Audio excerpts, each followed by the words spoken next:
Okay, so we're going to talk about ratios and proportions, specifically the definitions of those two terms and the properties of proportions. So first of all, some definitions. A ratio is the quotient of two numbers expressed in simplest form, so it has to be reduced.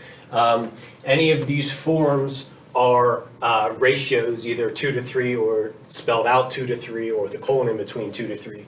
Now, if it's a ratio, you always want to pronounce it like 2 to 3. Like this, if it's a fraction, it's 2/3, but if it's a ratio, it's 2 to 3. So there's a little bit of a difference there.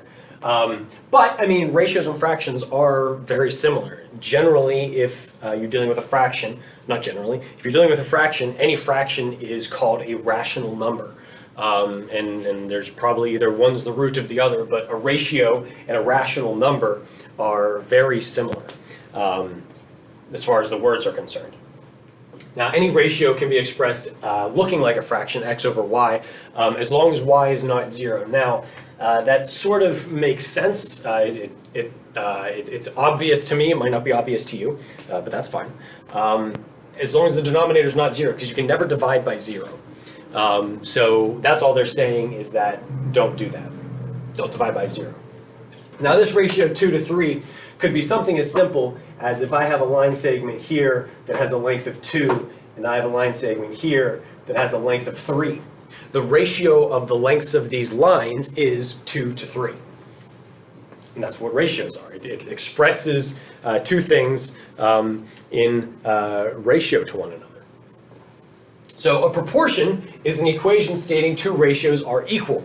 So if I have another set of lines where one is of length 4 and one is of length 6, set of segments, not lines, then I can set up a proportion that says the ratio between the two lengths 2 to 3 is the same as the ratio between the lengths of 4 and 6.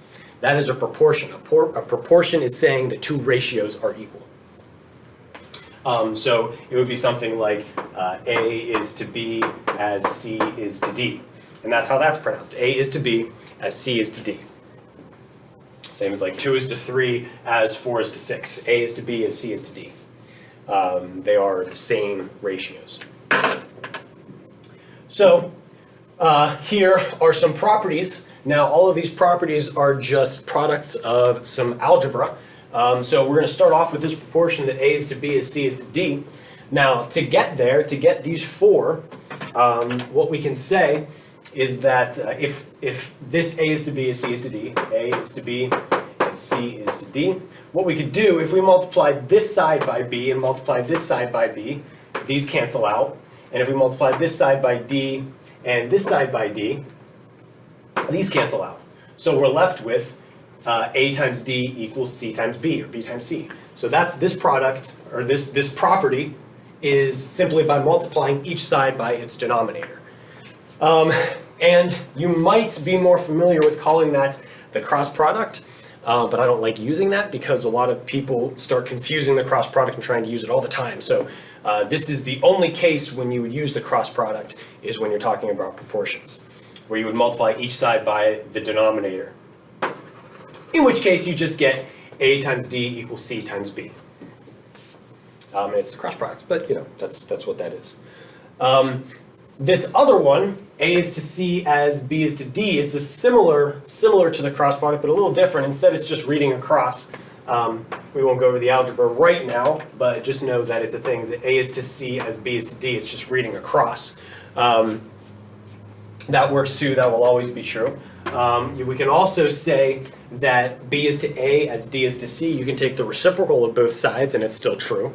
And we can look at any of these. Let's give this an example and say that we're looking at 2 is to 3 as 4 is to 6. So if we looked at the cross product, 2 times 6 is 12 and 3 times 4 is 12.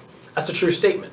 So the cross product works. We know this is true, and if we multiply diagonally, it's also true. That will be true for any of them because of the algebra we went over. We can also say, if we read across, 2 is to 4 as 3 is to 6. If I say 2 is to 4 as 3 is to 6, this is a half, and they both reduce to a half. So it's still a true statement. If we took the reciprocal of both sides, so that's this one. If we took the reciprocal of both sides, 3 is to 2 as 6 is to 4, that's still a true statement. If I reduced 6/4, I would get 3/2. Looking at these as ratios, but thinking about them, that's not supposed to be, it's supposed to be 6. Thinking about them as ratios, that's how we use algebra and this geometry. We know they're ratios, but we can treat them as fractions as long as we're sort of interpreting the results as we go.